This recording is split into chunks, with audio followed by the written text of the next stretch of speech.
welcome to The Extra Mile. I'm Linda Boudreau. Our guest today is Billy Savely Sr. He is the CEO of Roofing Louisiana General Contractors, and we're going to talk about your roof. Billy, welcome. I'm so glad you're here. I appreciate it. Thanks for the time. Now, everybody has a roof, needs a roof, wants a roof, and so, but it's something I think that for people, certainly people like me, it's a little bit overwhelming. I don't know anything about roofs. Sure. So what do we need to know? Very important, obviously, you need a good roof to start off with. Even if you have a new roof now, or if you have a roof that's in good shape, what the most important thing is proper maintenance. And proper maintenance means clean leaves off roofs, if you have tree limbs falling on there. Just making sure that if you see high nail or a shingle that is raised up, that means possibly a nail's popping up. Proper maintenance is very important, and there's contractors that offer maintenance programs such as ourselves. Okay, so let's say you're going to get a new roof. Let's kind of start from the beginning. Sure. And certainly with the hurricanes that we've had in the last 10, 15 years, I think most of Lafayette probably has fairly new roofs at this point. Yes, ma'am. But what should we be looking for in a contractor? What do we need to be aware of when it's time to make that rather large and significant investment? It's a significant investment. First of all, you want to deal with a licensed contractor. Someone that's insured and licensed is very important. So there are contractors out there that are not licensed and may give you a cheaper rate, than say a normal contractor rate would be. Now, don't go for that. You need a licensed contractor. That's really most important. And people found that out during some of the storms. People came through and. Absolutely. One of our taglines and our motto is that we're not leaving town, because we saw what happened during Hurricane Andrew, during Lily. People come through here, they take the people's money, improper workmanship on the roof, and then when they leave town, there's no one to call about a warranty. And warranties are so important. So with your licensed contractor here locally, you get a warranty, it should be 3 years to 10 years, and you get a properly maintained roof or a properly installed roof. And again, a maintenance program is really important. So if you don't have a maintenance program, or you're not able to get on your roof yourself and clean off your roof, you might want to look into a maintenance program. It's very important. Okay, we're going to work our way up to the maintenance piece Yes, ma'am. of it, because I think that is a very big deal. Yes, it is. But before we get to that, so if we're going to be looking for somebody to do our roof, and estimates, I think, vary very widely, don't they? I mean, they should. There should be a market level, but yes, they do vary because of the again, unlicensed contractors that may be out there that are charging cheaper rates because they don't have the exposure as far as the liability with insurance and what have you that normal contractors do have. But let's be really clear, if they don't have the exposure for liability, you do. Is that right? Exactly. Somebody's got exposure. When somebody's on your roof, somebody's got some exposure. It's so important. We can go back from the very beginning. What happens, first of all, choosing a contractor is very important, and making sure they know what's going on. Make sure they're tied off and harnessed on top of the roof, on top of your roof. Anything happens on your property, you want to make sure you have a licensed contractor that is properly insured.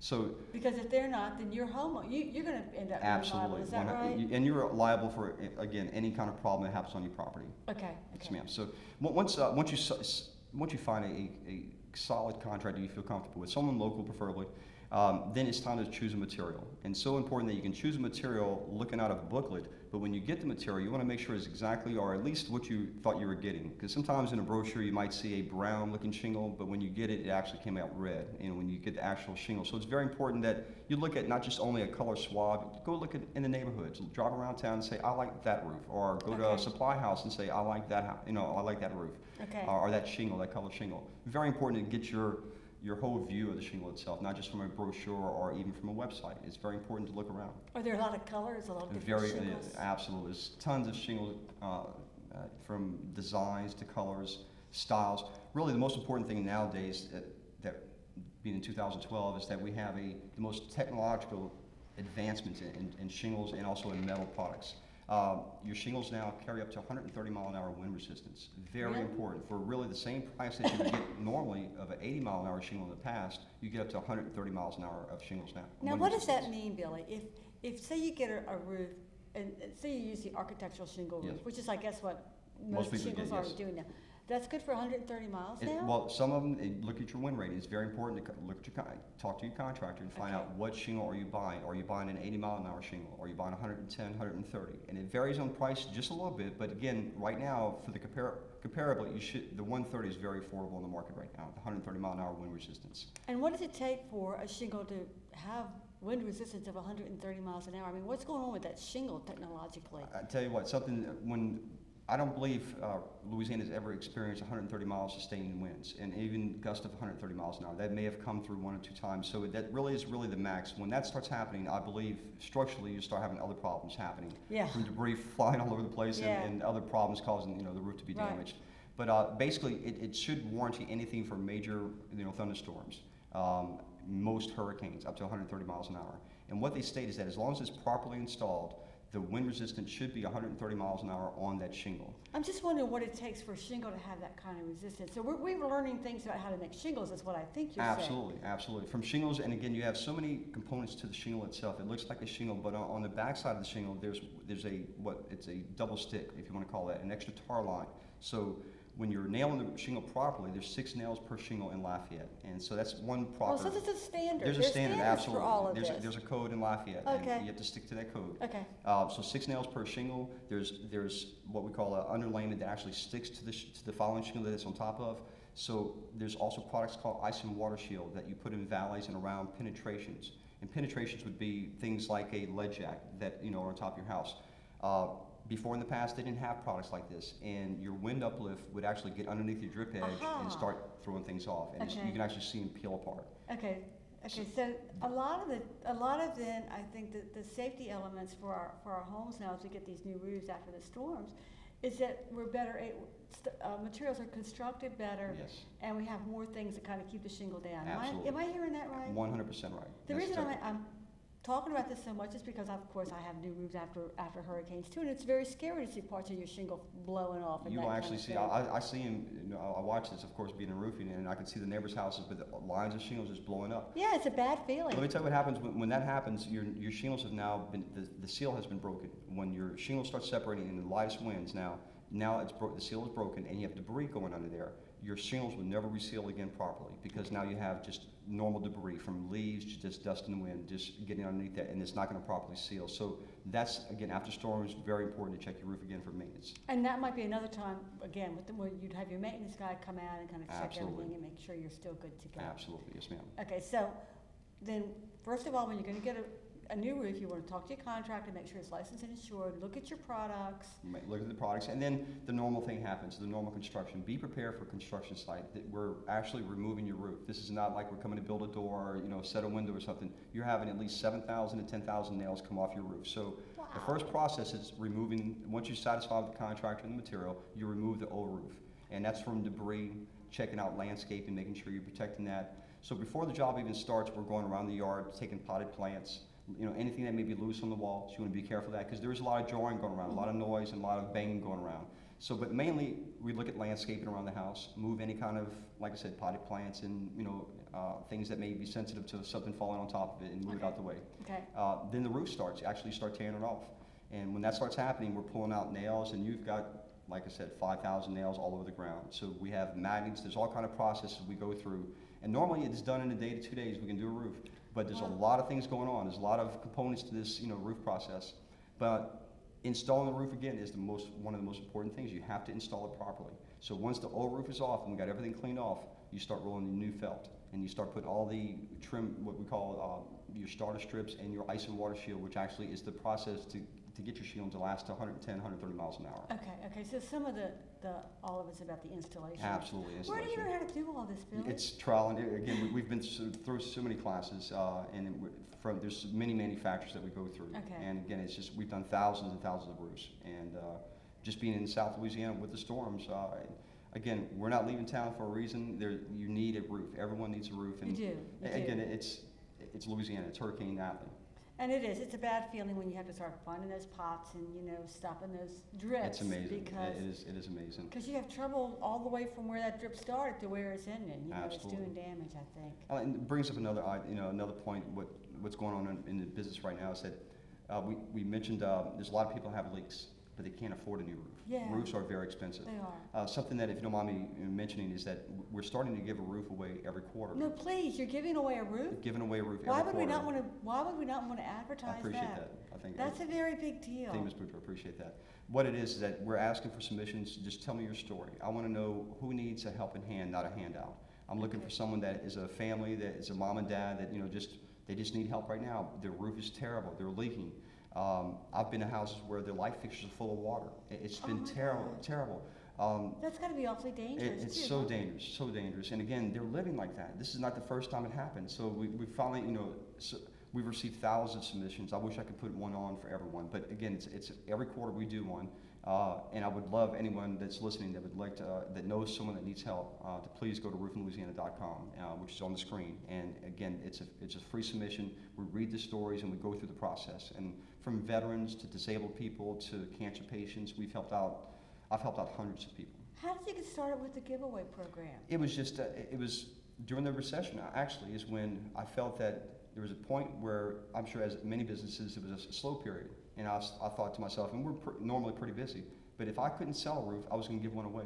You were going to build roofs. I was going to put one, I was going to do it. Hell or high water, you're building a roof. And it just hit me. I said, my God, there is something that we can do there. And then when we first announced it, there was no glory. I want no glory for this. It's a great thing to do. It's just, it's a great thing. It's a great thing, and we can help out. And at first, I was bearing all the costs, which again, that's what we did this for. It wasn't an issue about cost. Let's help someone out. And just by the grace of God, we've been blessed to where now manufacturers are actually coming and supplying shingles to us, supplying the products to us. So it's not costing me a dime. My guys are volunteering their time. So it's such an amazing thing that I thought it was going to be a burden. Even though I knew I wanted to bless somebody, the cost is, it's costly. It is expensive. We've said that several times. The materials are not cheap. No, not at all, and neither is labor. No, so I've been no. very fortunate, and helping out local charities also doing their roofs. So anything I can do, and again, just matter of fact, today, just from 232 Help, they call us and say that a lady needs help. So there's so many people that need help. So that's what stemmed from that. Everyone needs a roof. Yeah. Some people can afford it, some people can't. And if I can help out just one person a quarter right now, and hopefully speed that up and do it a little bit larger later on, it'd be great. Because I really do think when you stop and think about it, a lot of the damage to your whole house happens if your roof isn't good. Is that right? Absolutely. And again, you have other components from your windows to your doors that they're not properly, and you have water dripping in other areas that could deteriorate. But from your roof, your insulation starts getting damaged. Not only your wood on your decking, which is the roof itself, under your shingles, you have wood normally. And then from there, yeah, hopefully, and then under there you have you start damaging your wood if there's leaks, and then it gets into your insulation, then it gets to your ceiling, then it starts causing mold, then there's health problems, and there's so many people. I know there's thousands of people out there right now that have current leaks when it rains. It's just, again, we're in the right business as far as everyone needing a roof, but not everyone can afford it, and that's, again, if we can go back to, if you know of someone that needs some help, and you want to submit their story, I'd be glad to look at it.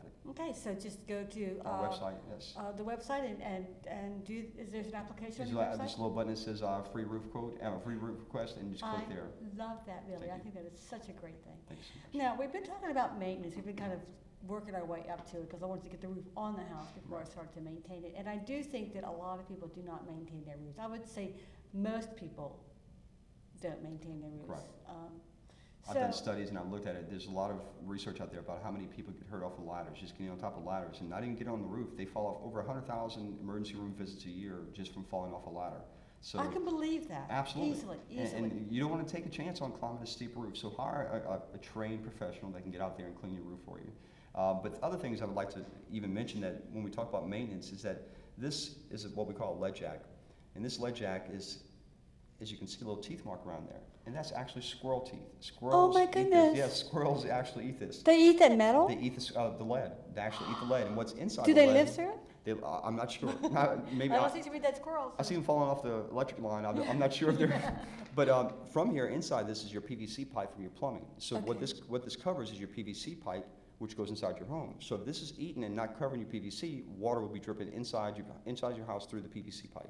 So it's very important that small things like this, it doesn't seem like it's part of your roof, like the shingle part, but it is so important because now this is causing problems. And your new roof, if you have a roof that's even 3 years old and you have squirrels around, trees on your roof, squirrels will be on top of the house and you can hear them. They'll be chewing on this. But if you see squirrels jumping from roof to roof or in your trees, I can promise you they're looking for areas like this to eat on.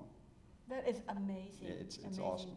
So once the water starts dripping in through your PVC pipe, what happens? It's actually, then it's going to start finding its point of least resistance, its lowest water point. will always do. Yes, it does. So it'll follow a rafter down. It may not even show up. This would most probably be over a sink somewhere in a bathroom or a kitchen. Yeah. Well, it may hit a rafter and bounce into a bedroom. So see, that's the fun of following a leak. You never really know where it started. Absolutely. Because where it ends up is not necessarily anywhere Exactly. close. And when you have a leak, it's so important. You just don't want the contractor or someone you may call to get on top of your roof and say, oh, it's this nail here, or is this, get inside my attic and find the source. If there's attic access, get inside there and find the source, because it can drop it and lead to somewhere else. Okay. Very, very important about that.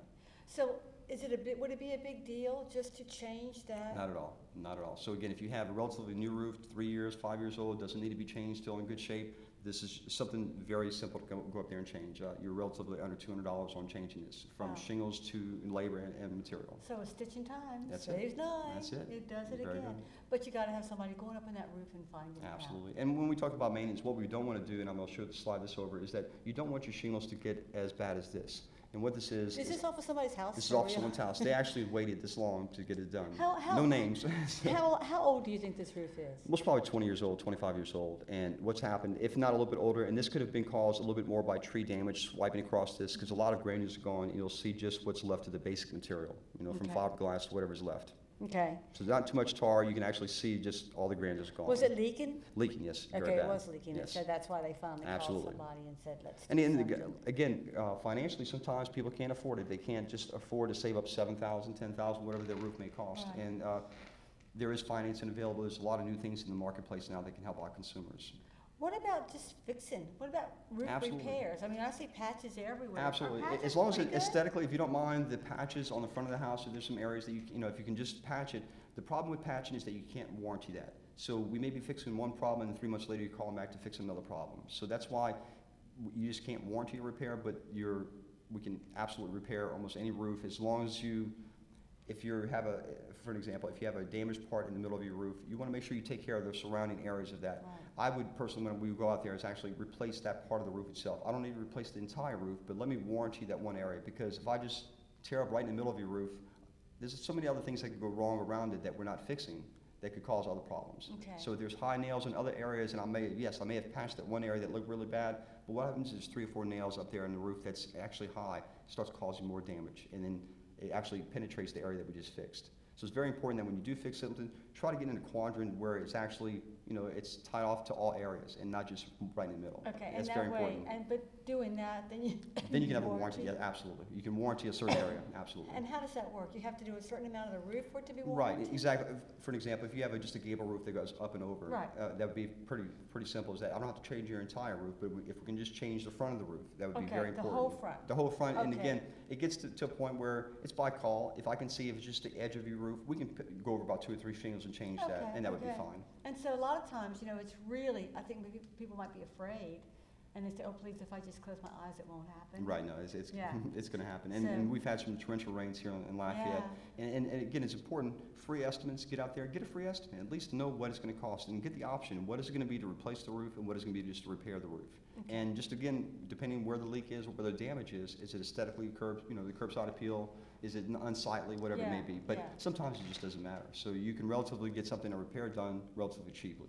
And sometimes it seems to me, can't you just match the old shingles? Absolutely. You will have worn, a worn Yeah, look yeah, to be it, a little dull. and you will have a newer, obviously, shingle there, but Right. you can basically match all shingles. And sooner or later, that new shingle is going to age just like the old Absolutely, shingle, absolutely. because that's what happens up And there there. will be a hurricane at least once every 5 years, I think. So, but I'm thinking hurricanes are not our only problem, huh? I mean, No. roofs have to deal with a lot of other stuff, too. Just from major storms, and we don't experience a lot of hail in South Louisiana, and that may be changed with climate change, but you never know.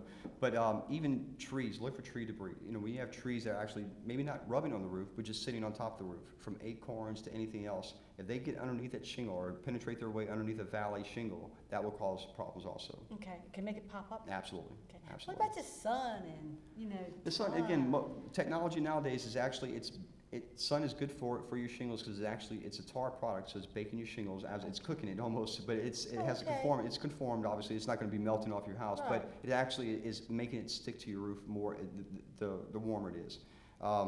Again, also what happens though is when you have hot and cold, sometimes that wood expands and contracts. Mm-hmm. You have those little nails that start popping out in your shingles. That's why we go back to that maintenance program, because 3 or 4 years down the road, if you have some bad plywood or bad nails that are popping out, that will cause that shingle to raise up a little bit. So the real key, one of the big keys is those nails staying down in there, huh? Absolutely. And nowadays, again, this is on roofs that are 15 years and older. They may have used what we call maybe a 1-inch nail back then. Code nowadays are 1.25 inches, so they're going right through your plywood. Okay. So you have a good security. And also when you're laying shingles, There's now even, the technology is great where they actually show you where to put the nail when you're actually shingling it. So it helps us as installers too. So proper installation is very important. So who do you hire? Local people? You hire people? Yes, local people. And again, you try the most qualified people here that you try to, you want.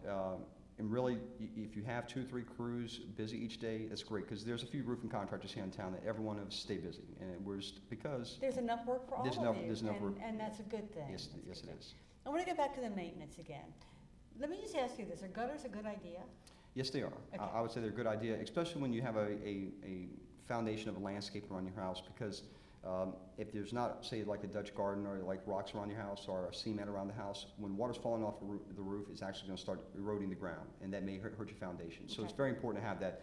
But it goes back to maintenance again on gutters. If you have leaves going through there and it's not properly draining, what happens? Your water starts backing up, and then it gets behind your fascia, and that's going to start causing problems. And that would void a warranty on a roof, because it's not the roof that caused the problem, it's the gutters that cause the problem. So it goes back again to proper maintenance. Okay. And your contractor should offer that maintenance program where they're checking for high nails, they're checking your valleys for any kind of leaves underneath it, they're cleaning out your gutter systems. And again, relatively cheap and really inexpensive for one of the most important, assets of your home, your roof. Yeah, sounds like a good idea. I've never even heard about a maintenance contract. Yeah. Is that a new thing that's kind of It's evolved over the last few years. I call it roof assurance, and we've been doing this for about 5 years. It really never took off like an ambulance service would, like the membership of an ambulance. But it's that important. And we offer, just for an example, is that when you're a member, when you do have a maintenance program, if anything ever happens where you're a member, we respond to you immediately and first. Okay. So it's very, very important that your contractor, again, just part of your maintenance program would be part of that, is that when you do have a problem, it's almost like your air conditioning units or things like that. You might have a maintenance program on those in the home. Right. Same thing, many people don't. I would say 99% of the homes here in Lafayette don't have that yet, or in Acadiana. So I would say that it's very important to, again, I think this business or this side of the business will start picking up. Yeah, because I don't think it's been, I haven't heard of it before, so Right. I don't necessarily think it's been marketed all that Exactly. much. And maybe, like you said, it's kind of a new idea. And again, for the amount of money you spend on your roof, you want it to last as long as it can. And again, if it's just blowing off the roof, having someone qualified to get on top of there that's going to be safe, and blowing out the gutters, and just cleaning off the roof, looking for little high nails, and just caulking areas that may need some attention. Very important. So that should be done, what, annually, you think? Yes, yes, ma'am. Okay. Now, you brought this, and is this just an example of? This is an example of what we call a ridge vent. This is one major component of roofing is your ventilation system. And because it has to ventilate the whole you have to ventilate house. the attic, absolutely. The attic, rather, yeah. You have to ventilate the attic because you start cooking, if you're not ventilating properly, the heat that's inside the attic starts cooking all components together, because you have the heat transfer coming in from the above and it's not ventilating properly. So you actually wearing it out twice. Okay. So it's very important to get that hot air out of there. The most important thing is having insulation right before your ceiling. Of course, on top of your ceiling, in Louisiana, it's what we call R39 is the R value. It should be R39. But this right here is the ventilation of how it ventilates out of your house. Sometimes you see what we call wind turbines, the little wind turbines. Are they pretty good? They're very good because they're maintenance free. You can see them working. If something happens and they're not working, you can just change that. Sometimes you see the little silver domes, and they're called power vents, and they have a little motor inside. Yeah.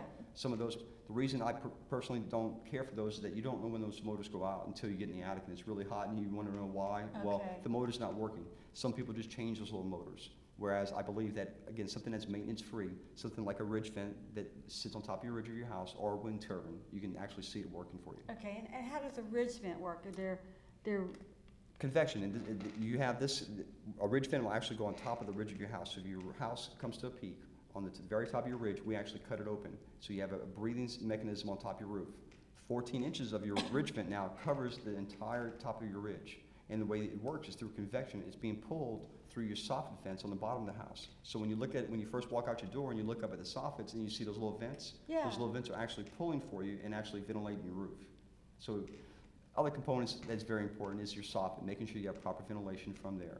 And sometimes people actually install insulation in their house. And when they're blowing insulation in, they're covering up the holes in their vents, in their soffit vents. And what that does is restricts the airflow. So it's very important when you do an insulation. So you really want a qualified contractor. It's a lot more to a roof. There is a lot to a roof, isn't Yes, ma'am. there? Yes, It's ma'am. not just getting up there and hammering shingles. No, is not it? at all. And that's why, again, you want to, when we say qualified licensed contractor, it's so important because a guy out of the back end of his truck may be a great guy, may have worked, for a cruise on his own, but Does he have all the tools? Does he have all the license, all the certifications that he needs to actually do a proper job for you?